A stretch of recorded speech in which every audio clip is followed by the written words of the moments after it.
Boxingego here. If you like this video, make sure you hit the like button and also subscribe to the channel and hit the bell icon on the top of your screen to get notified when the latest new content drops.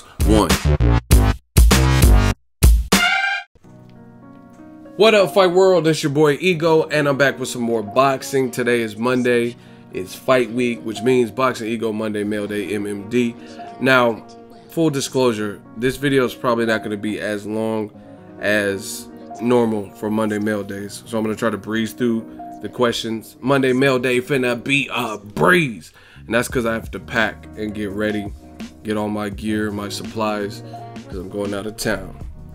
So I'm not going to be able to spend as much time, but you know how that goes. First question, Ernesto Vasquez. Who would give Mikey Garcia a tougher fight, Robert Easter Jr. at 135 or Adrien Broner at 140? Very difficult question. I think both of them pose a problem and a challenge to Mikey Garcia. Not saying he's not a good fighter, but Robert Easter met him in Vegas, extremely tall. I was actually in Cincinnati.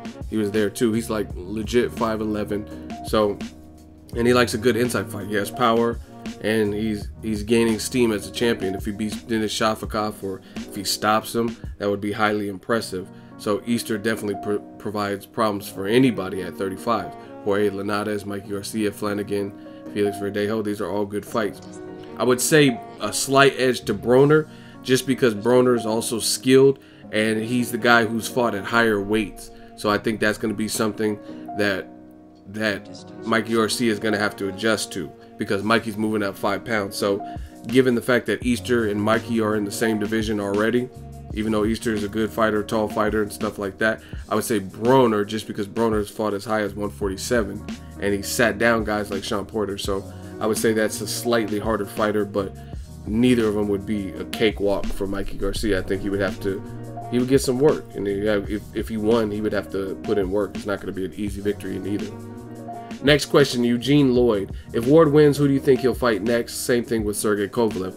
And I'm very consistent. I told you guys, for me, given the fact that they both challenged themselves, especially Ward, since he was the one moving up, fought Kovalev's then mandatory Sullivan Barrera, who was undefeated puncher at the time, and fought Alexander Brand, then fought Kovalev. And I expect both fights to be hard. That's why I'm going to the fight. You know what I mean? I was at the last fight.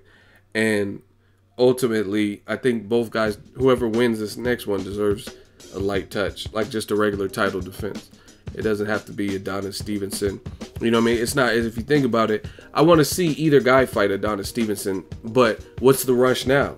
You know what I mean? The Adonis Stevenson fight for Kovalev was something, they were both on the same network, HBO at the time, and then Stevenson went over to Showtime, and then Kovalev's team pulled out of the purse bid. So we waited this amount of time, them talking trash to each other back and forth. So, you know what I mean? What's the big, we waited already, what's the big rush now? So if those fights haven't come off already, then, you know what I mean, we're just used to it not happening. Again, I do want to see it happen at some point, but I think both guys, after two back-to-back tough fights, it's only fair that they take a softer touch. You know what I mean? Like a Joe Smith Jr. Sullivan Barrera winner, Marcus Brown versus Shawnee Monahan winner, something like that, where they would be the favorite, but those guys pose certain issues, power, or whatever the situation is. I think that's a rightful thing. Instead of, it's not fair that Adonis Stevenson has multiple title defenses and they weren't against the top level guys since Chad Dawson. You know what I mean? But Ward has to fight Kovalev. Ward has to fight Kovalev. Kovalev has to fight Ward back to back and then immediately fight Adonis. I don't think it should work like that. Adonis has had several fights that the public didn't really demand in terms of more tune-up styles, like Tom Carpensy and Sakio Bika after Ward beat him, after Anthony Durrell beat him. So it's not fair that Kovalev or Ward would have to jump right back into the fire after two potential wars and then fight in a unification. You know what I mean? I say that with everybody. Like I said, Keith Thurman, I think after fighting Sean Porter, Danny Garcia, two wars, two tough fights, coming off an injury, I don't think he has to come in and fight Errol Spence next. I would love to see it. So if he wants it, then sure, but I don't think the public has to pressure him. They should pressure him to make the fight in 2018 or something, but I don't think that has to be his comeback fight. You get me? So that's what I want to see from Ward to Kovalev.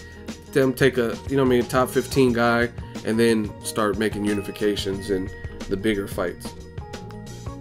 And we might even get a trilogy out of the War fight, depending on how the second fight plays out. Next question is Jackson. How would Canelo do against Golovkin's last 3 opponents in Wade, Brook, and Jacobs? Would he do better than Golovkin? That's a good question. Someone even put that. That is a good question. There's some variables there. Canelo, if he was acclimated to the division, so I'm just going to assume this is Canelo with some level of experience. Because Chavez Jr., that's kind of iffy because Chavez didn't really provide much work or resistance.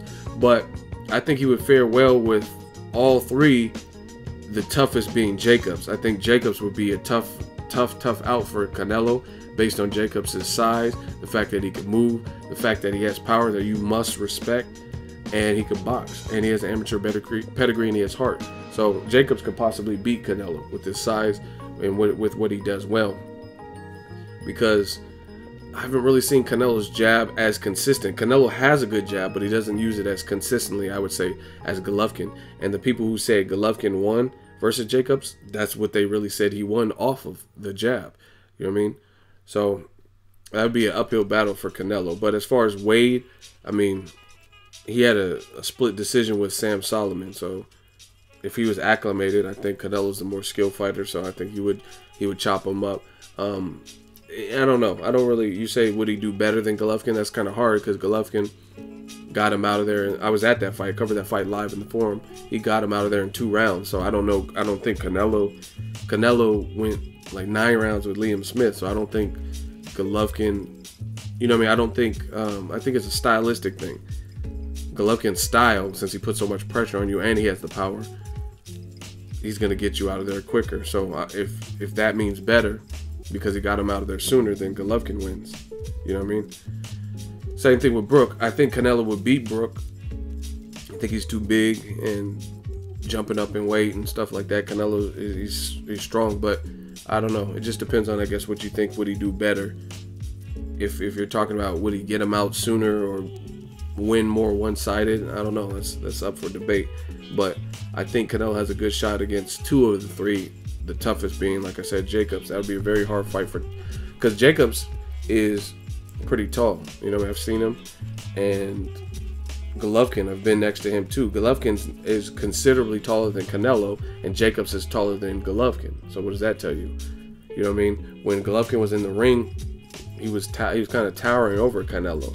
You know what I mean? And it's not just about height, but it's if a guy's using his height to his advantage, then it is something, because Jacobs was doing that. So that'd be a very difficult fight for Canelo. Next question, no more for you. 2 questions. Say Canelo gets past Golovkin's jab. What can Canelo do to slow down Golovkin's constant come forward pressure?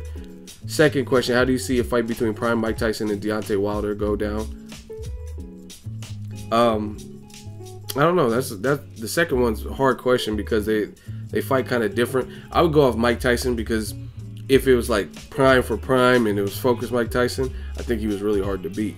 You know what I mean? And I've seen Wilder hurt, and Tyson had good athleticism. He would bend at the knees, bend at the waist. He would duck his head, vicious uppercut.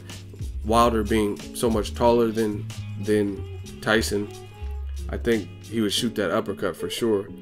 And I don't know. I would probably lean towards that, but it's tough. Wilder's big, and if he hits you with one of those shots, you can go down. But I don't know. That I would say Tyson. It's a real hard question. First part of your question, if Canelo gets past Golovkin's jab, what can Canelo do to slow down Golovkin's constant come forward pressure? That's easy. There's anything in boxing you can negate with something else. If someone has speed, you can time the speed. If someone has a good defense, you can break them down to the body, or if you have power, that can offset a defense. You know what I mean? Like hit them with like arm punches that hurt if you have power and stuff like that. So no matter what you do, there's something you can offset. Golovkin does cut off the ring very well, but there's ways to back that off. One, counter effectively and have some accuracy. Get respect. If you get respect, I mean, it's going to cause him to think twice. Look at the Jacob fight. Jacob showed you kind of a blueprint, if you will. And I hate using the term blueprint because it just, people feel types of ways and they're like, oh, how's it a blueprint if Jacobs lost? I had Jacobs winning. along with a lot of other people. But if someone keeps coming to your front door, put together combinations and get some respect out of them so they don't want to come to that front door. You know what I mean? So jab. A jab's also effective tool. You keep coming forward, pop, you get popped with a stiff jab. Make your nose bleed or something. These are all effective things that you could do to stop somebody's aggression. Use that aggression against them.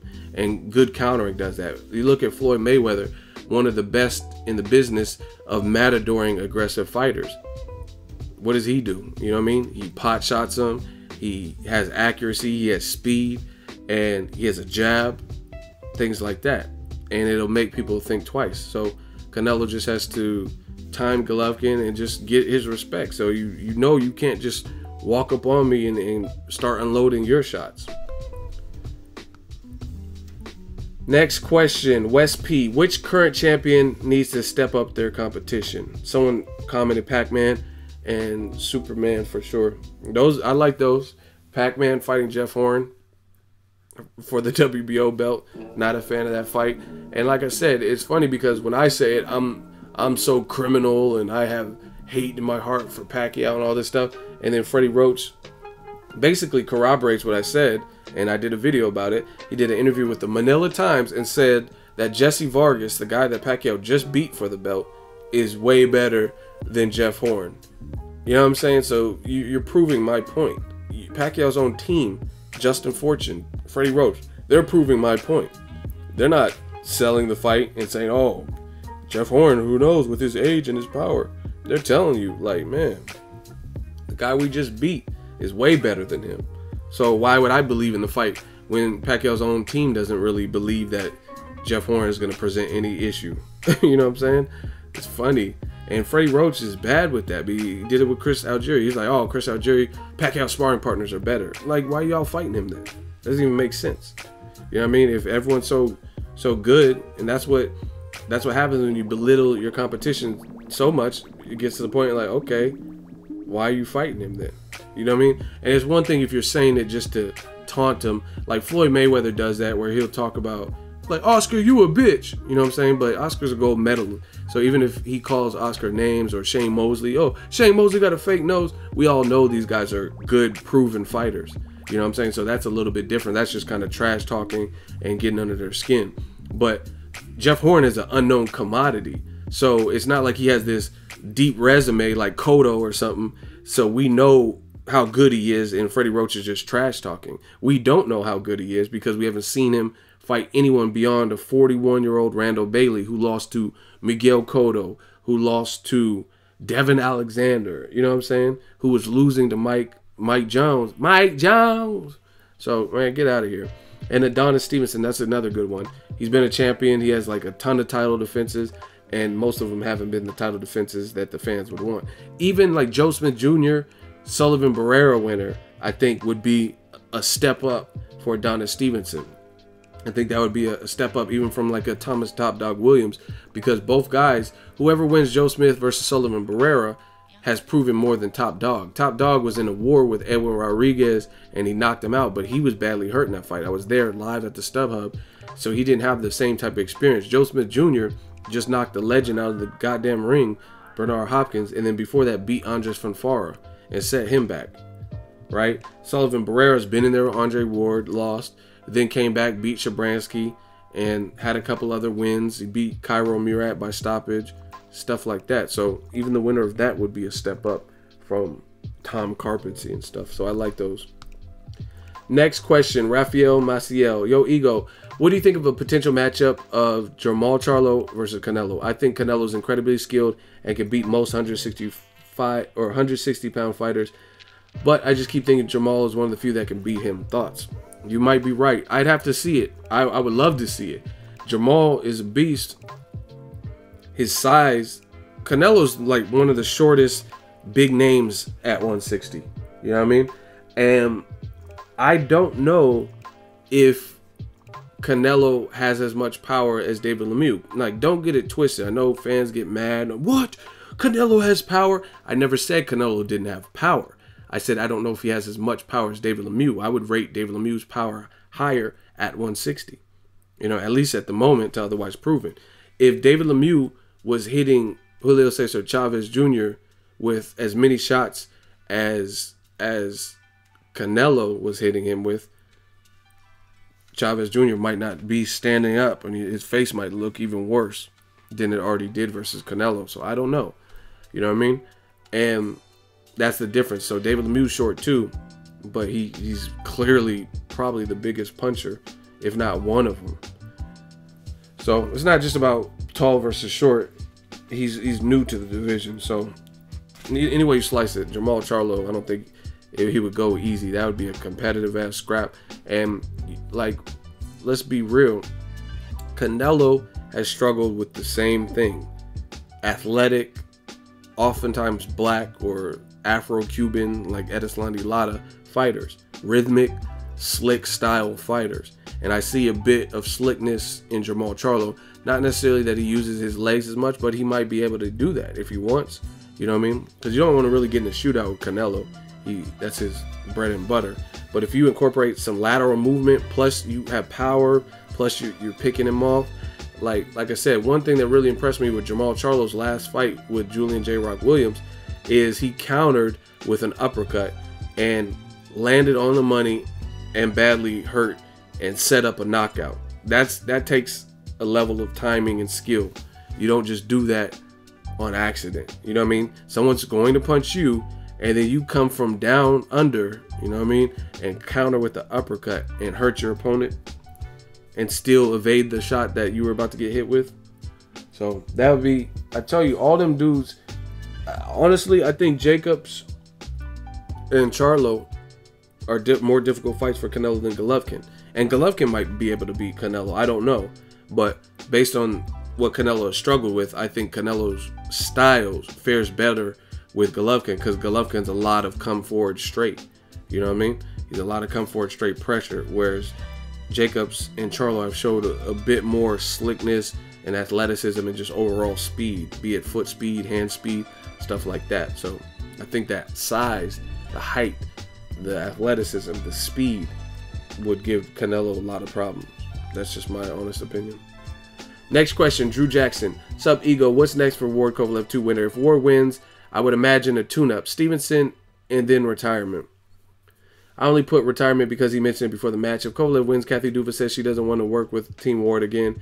So should he go for a tune-up as well before a match with Stevenson? 175 is lit. Keep doing your thing for boxing. Hashtag new media. Yeah, and I kind of answered that question. Both fighters, whether it's Kovalev or it's Ward, they deserve a tune-up for sure.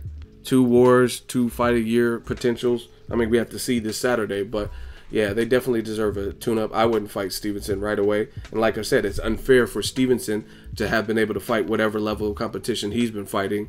Tavoris Cloud, Tom Carpetsy, Saki Obika, Fonfara a second time, who people didn't really even request that fight. Things like that. But then they have to keep going into the fire only. Like, that's not fair. So, yeah, take a tune-up. Next question, random commenter. Ego, can you give a full explanation on why Pacquiao versus Khan? It's not happening. You never did a video on it. And the fact that we're getting closer to Pacquiao versus Horn is really bothering me. Honestly, I don't know. It's all hearsay. He said, she said, hearsay. And Amir Khan said the money was good. The money situation, the investors or whatever in Dubai, he has a following. And ultimately, it sounds like Top Rank had other plans. And the moment it looked like the money was sketched, they just followed through with the initial plan that they already initially wanted, which was Pacquiao versus Horn. That's really what it seemed like. Bob Arum's in good with Duco Events, who's working with Jeff Horn. And that's the fight that Bob Arum threw out there. He threw a couple of names, but you could tell from the interviews that's the one he wanted to make. So I think that was the master plan from the get-go, to have Pacquiao fight Jeff Horn. And the Pacquiao-Khan was like some kind of sub deal that Michael Conks and Pacquiao were interested in exploring, and then Pacquiao and Khan jumped the gun and started putting on their social media like, oh, hey, this could really happen, we got the money. And Bob Arum was like, all right. And then when the money seemed sketched, they're like, see, I told you it's some bullshit. And then they moved forth with the plan that they wanted from the beginning, or Top Rank wanted from the beginning, which is Jeff Horn. So that's what I think happened. Next question, Dowd Solomon. Sup, Ego? I was just looking at Ring Magazine pound for pound list and I noticed something. Why are there no Al Haymon fighters on there? Keith Thurman should definitely be up there with him just unifying with Garcia and beating Porter. No shade, but I don't see how Anui and Yamanka compete with that. Also, they put Frampton up there when he beat Santa Cruz, but when Santa Cruz beat him, surely he should be up there, but he's not. There are other guys like Spence and Stevenson who could be on that list or make a case for it also. Do you think Ring Magazine is deliberately excluding Al Haymon fighters? Keep up the good work, by the way. Of course they are. I mean, this is business. Business comes with politics. Boxing has showed you that. It's no different than HBO. How come HBO's list has HBO-only fighters on there? So no Deontay Wilder, like at number 10, or no Errol Spence, who just became an IBF champion, even though Max Kellerman said that if Errol Spence beats Kell Brook, he deserves to be on pound for pound. They just released a new list and put Vasyl Lomachenko number 1. What has Vasyl Lomachenko done in 9 fights that trumps what Kovalev, Ward, Terrence Crawford, Golovkin have done? You know what I'm saying? Nothing. It's just a projection. It's who they want to plug. Just like when it was Chocolatito. I mean, come on, man. Most people can't even name 5 opponents that Chocolatito has fought. I could go through Pacquiao's whole career and list several people he's fought. I can list several people Juan Manuel Marquez has fought. Chris John, Pacquiao. He's fought against a ton of people. Mike Alvarado, Mike Katsidis, Casamayor. You know what I mean? I could do this all day and talk about who known elite fighters have fought. Floyd, I could tell you Floyd, all these people that Floyd fought. But you can't do that with Roma Chocolatito. So it's all politics. And Ring Magazine's owned by Golden Boy. Golden Boy was just suing Al Haymon. So even though they've been able to work together, like Chavez Jr. is an Al Haymon advised fighter, and they just put on the Canelo fight, it's still beef. And for that reason, they're not going to go out of their way to plug somebody from the other side. That's what it really appears. Because, again, why is Thurman not on there? You know what I mean? Why is Thurman not on the HBO list? Because Thurman's not an HBO fighter. He's not a Golden Boy fighter. But let Joseph Jojo Diaz get like one solid win against somebody and they'll put him on there because that's who they're promoting. Simple, it's clear as day to see these things. Next question is from Mr. McIntosh. What's up, Ego? Been watching your videos for a year now. Finally created a YouTube channel so I can subscribe, ask some questions for Monday Mail Day. Hope you can answer these. 1, I am from Arizona, so I've always supported the Benavides brothers, Jose and David. David recently became WBC mandatory challenger and is to face the winner of Anthony Durrell and Caleb Smith. What are your thoughts on David? He's only 20. Do you think he's too young? I didn't know he was 20. I knew he was young, but damn. How do you see him doing against the top guys at 68? DeGale, Zurdo, Groves. 2, my boys say that he lost all respect for Ward because of his attitude after he beat Kovalev. He says that he waited too long to sign the rematch and didn't like the fact that he was mentioning retiring. Even though we're seeing the rematch this weekend, do you think that was a bad look for Ward? Now, the second part of your question is bullshit. Bottom line is this. I'm going to tell you how it is. I've been doing this so long, it's very easy to weed out the bullshit. And it sounds like your boys or whatever that lost all respect. First of all, how can you lose all respect for somebody if you believe they stalled a fight, even though they're still fighting the person? Why would you lose all respect? So Chad Dawson victory, Edwin Rodriguez, Super 6, moving up in weight from 168 when he could have stayed down there and fought James DeGale, Badu Jack, etc. to fight Kovalev's mandatory, Sullivan Barrera, and then within 3 fights, fight Kovalev. All that is lost because Ward mentioned retirement. See how dumb that sounds? Even though he didn't retire, he just mentioned it. So he kind of threatened with it, if you will. That's stupid. So to me, when people say stuff like that, it goes to show you that's what they wanted to lose respect, or they probably didn't have much respect for him to begin with. So the moment he did something, they're, oh, see, this is why I can't get behind him. Ward doesn't get it. That's why I don't like him. You know what I'm saying? It's clear as day to see. Because how would you lose all respect for a man, 30 plus fights or whatever, all he's accomplished, based on one thing that he threatened with, that he didn't even follow through with, and we're getting what everybody wanted, which is the rematch. Kovalev to get a shot at redemption, shot at his belts back. You know what I mean? How can you not admire that unless you didn't want to admire it to begin with?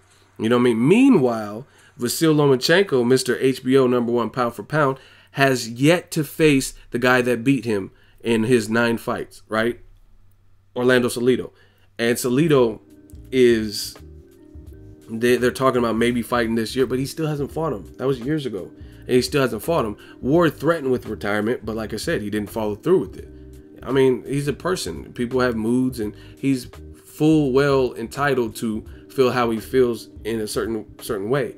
I mean, and like I said, it's crazy what they do to a lot of black fighters and American champions. Floyd Mayweather, some people are like, oh, why is he fighting Conor McGregor? It's probably because of dumb motherfuckers who never give him credit anyway. So why would he not take care of his bank account, take care of his family, and fight who he wants for the most pay? You know what I mean? He's already had legacy fights, and people make excuses. Oh, you waited too long for Pacquiao. Oh, Canelo was at 152, even though he's only 23 years old, and he said he would fight him at 150. You know what I mean? So they're making it. Oh, Marquez was moving up, even though he dominated lightweight. So people make excuses. I would be like, fuck them too. I'm about this bread. Period. So I mean, like I said, you said your boy says he lost all respect. To me, that's a cop-out, because why would you lose all respect for someone's whole body of work based on something they threatened with that they didn't even follow through with? You know what I mean? That they didn't even do, and they're still giving you what you wanted. And like I said in my video, I have a video up about this whole subject. People keep acting like we waited forever. Even with that retirement talk, the fight was announced within 4 months of the first fight. And the reason I know is because I have the plane tickets to prove it, because I flew to the first one and I'm getting ready to fly to the next one. And I have to have all my stuff organized for taxes, right? So the first fight was in November, and we got an announcement a couple months ago at the beginning of this year. You know what I'm saying? So it really wasn't even that long of a waiting period like people make it out to be. So I don't, do you think it's a bad look? No, I don't think it's a bad look. He's probably pissed off, thinking about what he wanted to do with his career. He made a statement in an interview that he didn't follow up with, and he decided, like, you know what, it's best that I fight him, and we're getting it this week. Case closed. You know what I mean? That's like saying Broner was like, man, I don't want to fight Mikey Garcia unless I get this pay, and he does an interview, and then you're like, oh, I lost respect for Broner. But Broner and Mikey have already come to terms, and now they are fighting. So whatever hesitation or whatever he put out there, it's over, because he's actually fighting Mikey Garcia. You know what I mean? But you're still holding a grudge. So to me, that shows me more about your boy, about how he felt to begin with than anything, because you're, like I said, you're holding a grudge. You're still mad because he brought up the idea of retirement and changed his mind. You know what I mean? Pacquiao said he was going to retire last year. He fought Bradley in the third fight, and that was in April. He said he was going to retire. He came back in November. You know what I mean? So no one was mad at him for wanting to retire or saying he was going to retire when he lost to Mayweather. No one said, oh, why doesn't Pacquiao stay active and keep working to get a Mayweather rematch? Anyway, enough of that. First question, David Benavidez. He's sweet. I like him. I like what he did with the Porky Medina. He closed the show. That was a good fight, good name. Guy who's been beaten before, but it was good to see a 20-year-old young fighter who, that was a step up for him, for his catalog.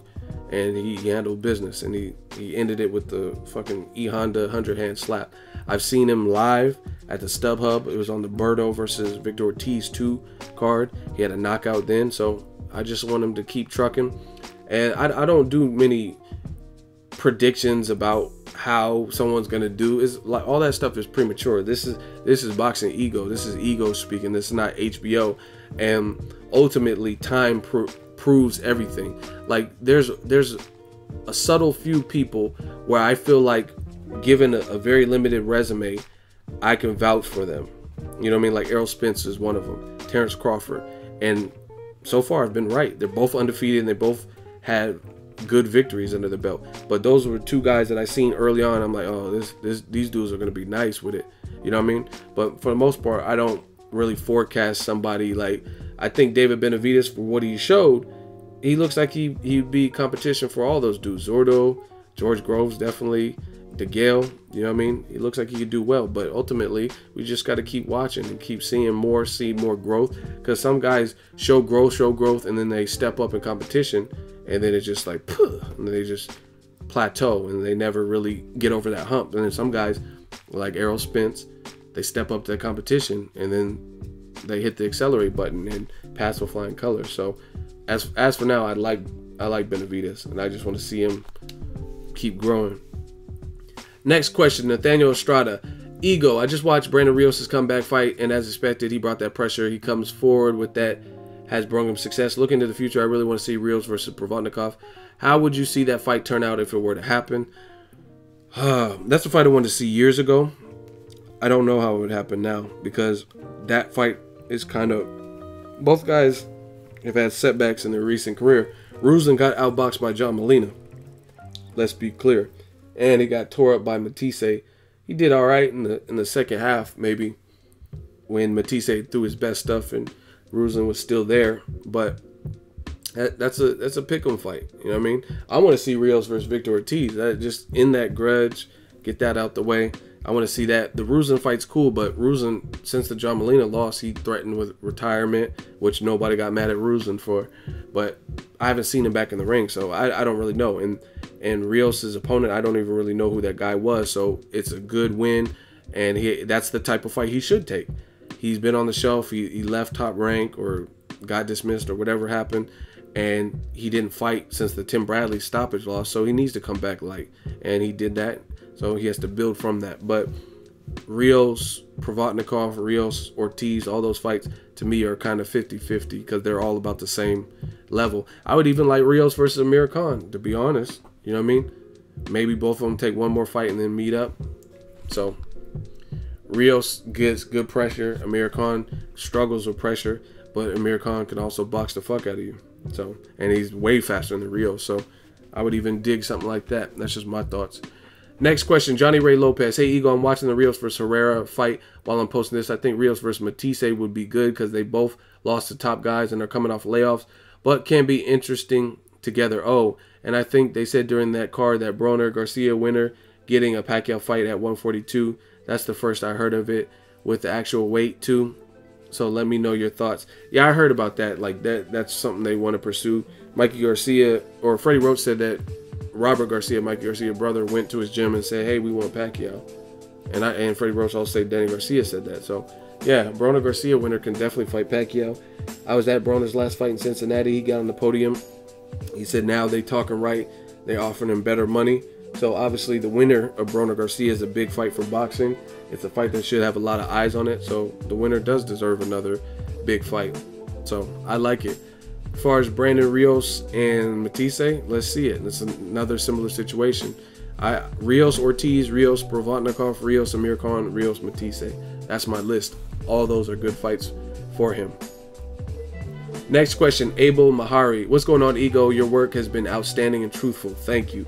My issue has been on HBO Boxing, and I'll break it down into 3 questions. 1, when do you think HBO started to diminish in value as a boxing broadcast? 2, what will it take for HBO to start making changes to its production and commentary, aka firing Jim Lampley and Harold Letterman? 3, some real boxing view HBO as the Fox News of boxing due to its subjective views. Do they take that characteristic fighting style of Arturo Gatti and want to use it as a measurement of what they'll promote their brand? Of course. Part 1, I don't really know. I don't, like, you know me, I didn't really study. Like, I've always watched HBO because I've always watched boxing, but I didn't really study, like, hey, this is when I started noticing. They've always done little subtle slick shit. Like, just Jim Lampley said some crazy stuff. Larry Merchant, when he was on the network, that's why Floyd, people always blame Floyd, but that's why Floyd went off on Larry Merchant, because he always like, why was that win so boring? Like, just say stupid shit like that. Yeah, that's not how you congratulate a man for his victory because you didn't like it. And like they plant these seeds, so they've always done it subtly, but it's like in recent last couple of 3-4 years or something, it's like degenerative disease, and it's got progressively worse. You know what I mean? Even Max Kellerman. Max Kellerman was one of the people, like, even when I was coming up, I'm like, man, this dude knows his boxing. He says he has a lot of great thoughts. But then he kind of, it's like a fucking zombie apocalypse where he got to a point where he started to turn. You know those movies like From Dusk Till Dawn, and then it'd be like the guy with the, what's that shooter dude, the Sex Pistol or whatever. It'd be like him, and he gets bit, and he's like fighting the vampires, fighting with everybody, and then next thing you know, him or Fred Williamson or something turn around, and their cheekbones are all high, and they fucking turn to the vampire. That's what Max Kellerman did to me, where he was like, he was one of the heroes or the protagonist, and then he kind of switched where his commentary began sounding more company man-ish and more watered down. You know what I mean? Max Kellerman used to have great insight. Like he used to, oh, Rigondeaux, it's da-da-da-da, and Terrence Crawford, and he would give people a fair shake. But now he's been saying like stuff that I just can't get behind. And I'm like, man, it makes me appreciate people like Paulie Malignaggi, because Paulie's like me in the sense, and I'm not trying to compare myself to, you know what I mean, a massive boxer, famed commentator, but I'm saying he's like me because I know my personality in the sense of Paulie's going to say how he feels, and he don't give a fuck who's mad. You know what I mean? He got flack for years saying Mayweather's going to embarrass Pacquiao, and Pacquiao's on steroids. He was doing something, you know what I mean? He was doing all that, and people like, oh, he didn't care. He don't care about all them hate comments and stuff, because that's how he really felt, and I respect the hell out of that. But like Max Kellerman, to me, seemed like he changed along the way and became more of a company man, because he said ludicrous things like, kind of like Golden Boy, he just keeps bringing up Mayweather versus Pacquiao. Even if it was the worst fight in your goddamn life, that was in 2015. 2017 is a great year. Why are you still talking about it on ESPN First Take on HBO and like, but Mayweather and Pacquiao just happened to be a terrible fight? Like, why are you guys still talking about this? Like, my worst memories and bad times and stuff, I don't just bring it up every time. Like, oh, remember when I broke my fucking leg? I couldn't walk. You know what I mean? That didn't happen, by the way. I'm just saying, like, why, if Mayweather Pacquiao ruined boxing, shouldn't you just be happy that 2017 is on and cracking? Kell Brook, Errol Spence, Joshua Klitschko, Canelo, Golovkin, and all these fights, you know what I mean? You're still talking about Mayweather Pacquiao. Or Kellerman says stuff like, even though Pacquiao lost convincingly by Mayweather, he's still better than Mayweather. This fighter's best generation fighter, and Mayweather's this, and he just cares about boxing. You know what I mean? He just cares about money and just casual stuff you see on YouTube. So I don't know when it happened, but it's been happening for a reason, and it's getting progressively worse. Jim Lampley's always kind of been like that too, where Bradley's not even getting hit with a shot or it's blocked, and he's like, bang, bang. What are you talking about? Pacquiao, huge right. Like, he actually got countered with the uppercut. What are you talking about? Number 2 of your question, what will it take for HBO to start making changes to his production? I don't think his production is the problem. They have great production. I'm a video editor and director, and I know that they have great scores. Leah Schreiber does great with the narration when he does like HBO 24/7.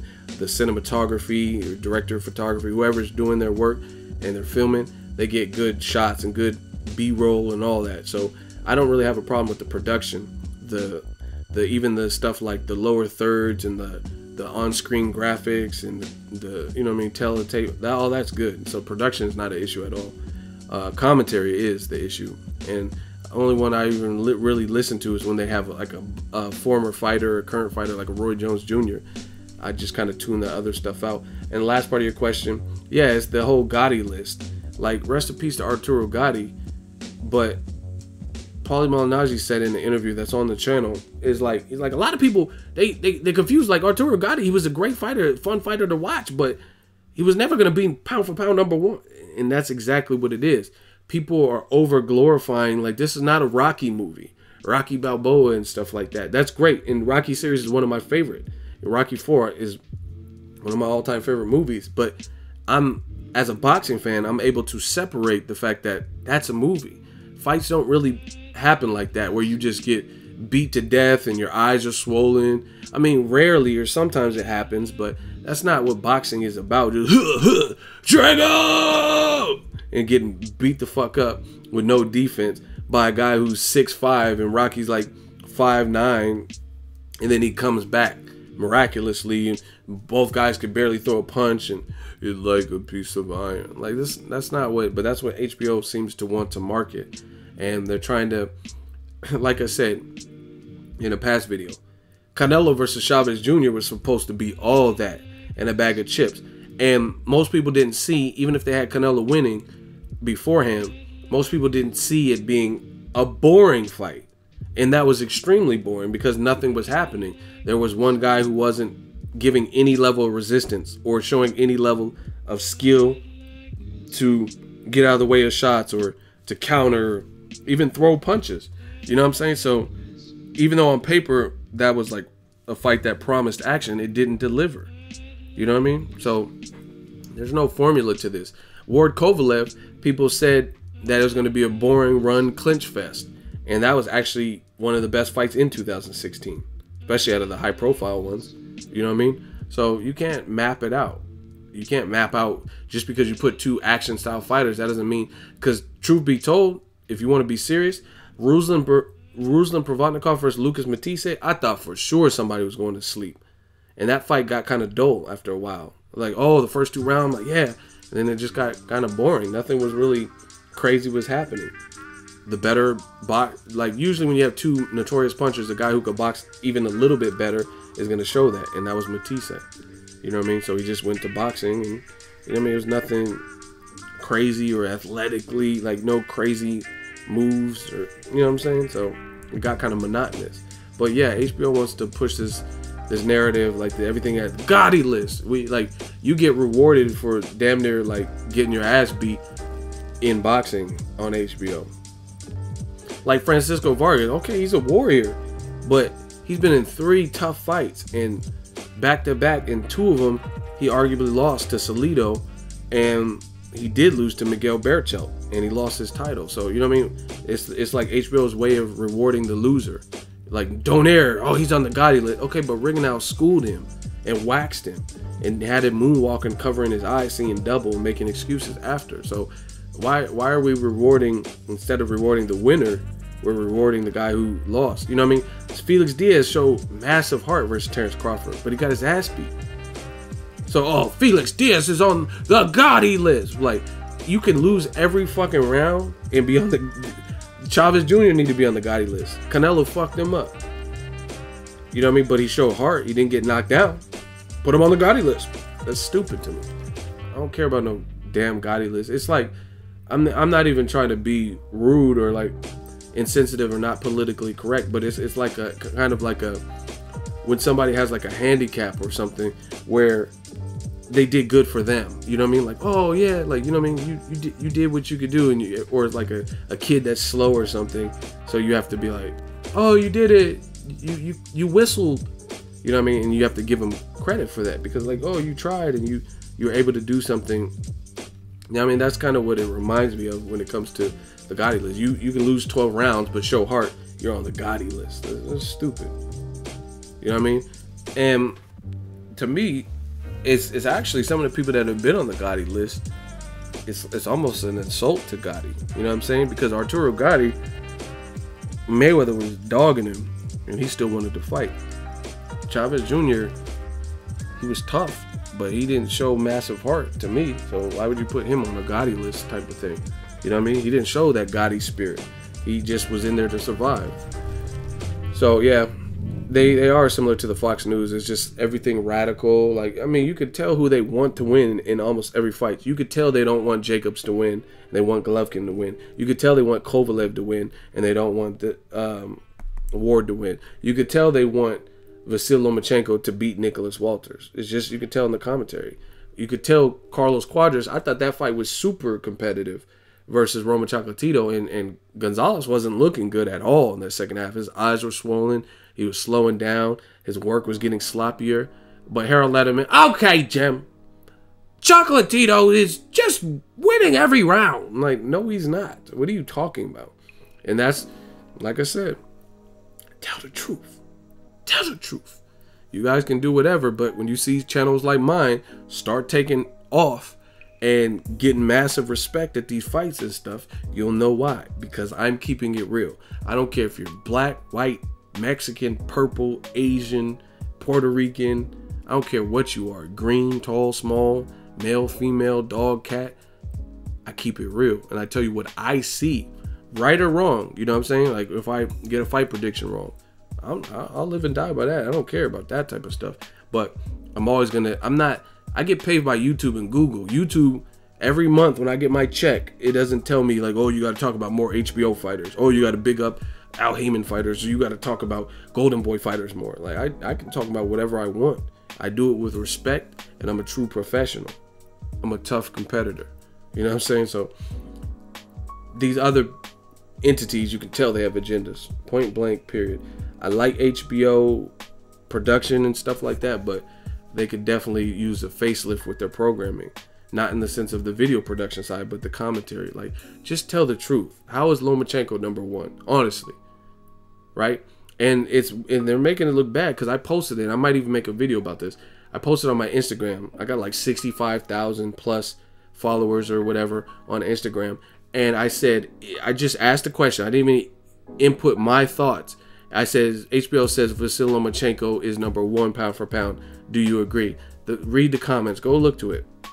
Comments like, oh, fuck no, hell no, how? False, how sway? And then they were just going in on the comment section. I like Vasily Lomachenko, but there's no way. You know what I mean? So they're just making their brand look weaker or less than by promoting stuff, overly promoting. If Lomachenko is the goods, can he be pound for pound? Yes, he can at some point.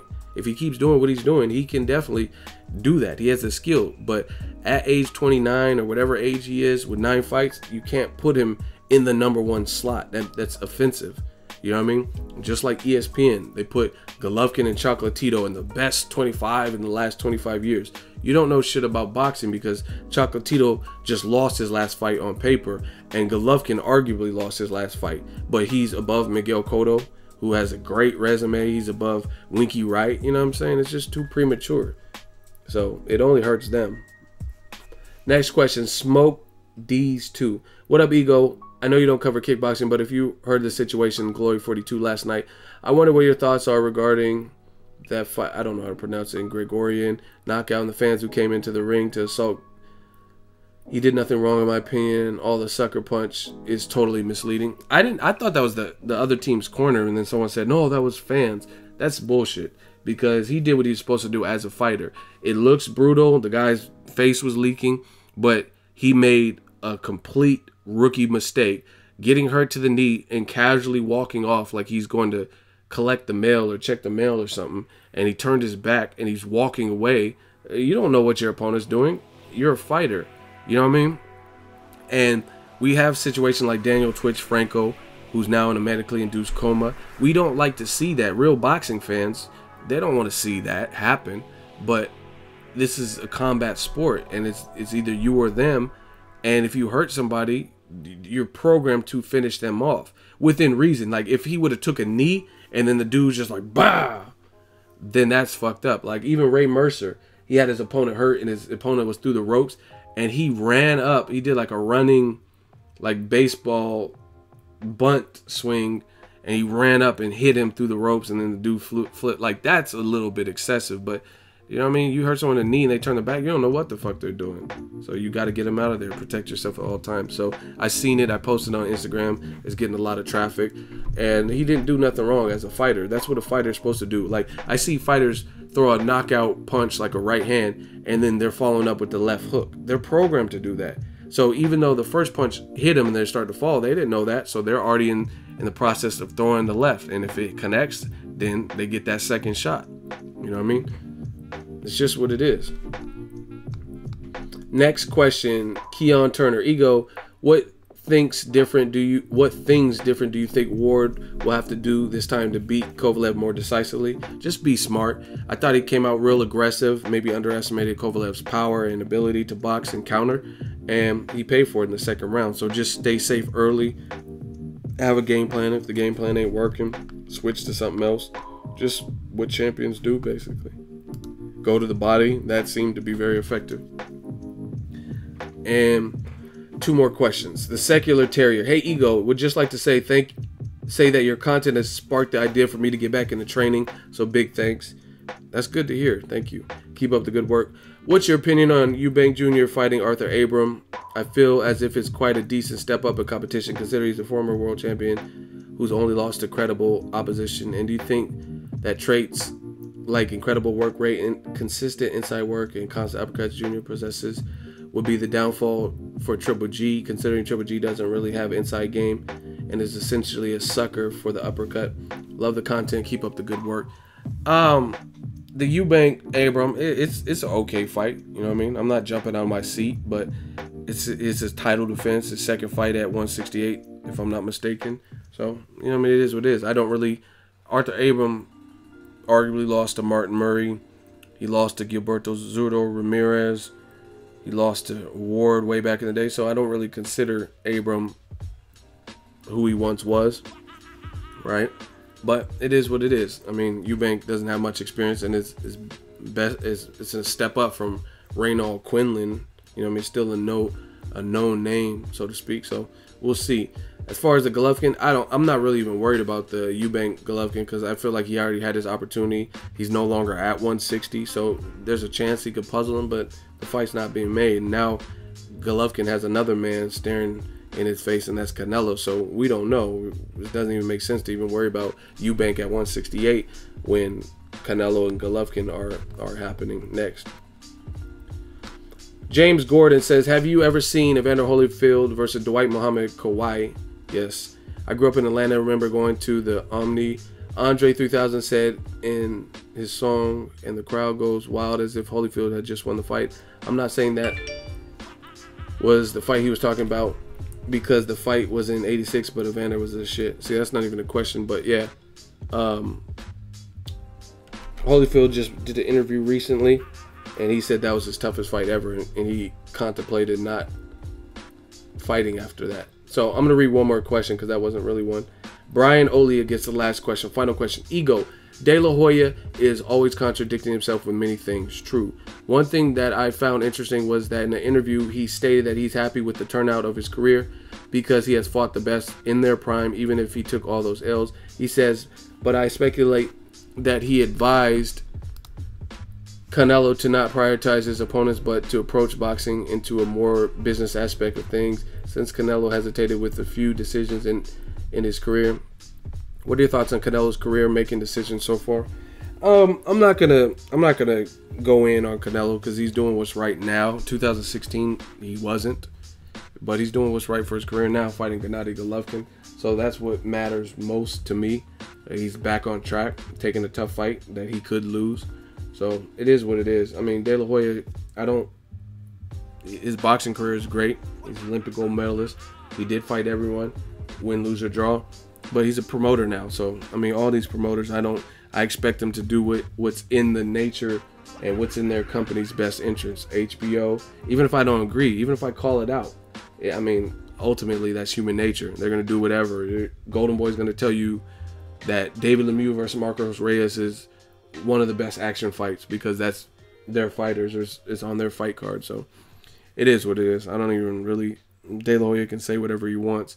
But as far as Canelo's career, I mean, there are some questionable things, like Erislandy Lara lost. I thought Lara beat him, and he never gave him a rematch. And his team says they don't want to rematch him. They openly said they don't want to fight Willie Monroe Jr. Like, they just don't want to deal with his style. So, I mean, it tells you they're openly declaring what they... And the Willie Monroe style, that's one thing, but they have a point in the sense of no one's really requesting that fight. So, I mean, they can backburner that. But Lara, too, I wouldn't mind watching that. Clear that up. You know what I mean? But, again, Floyd has a close fight with Castillo, rematches him same year.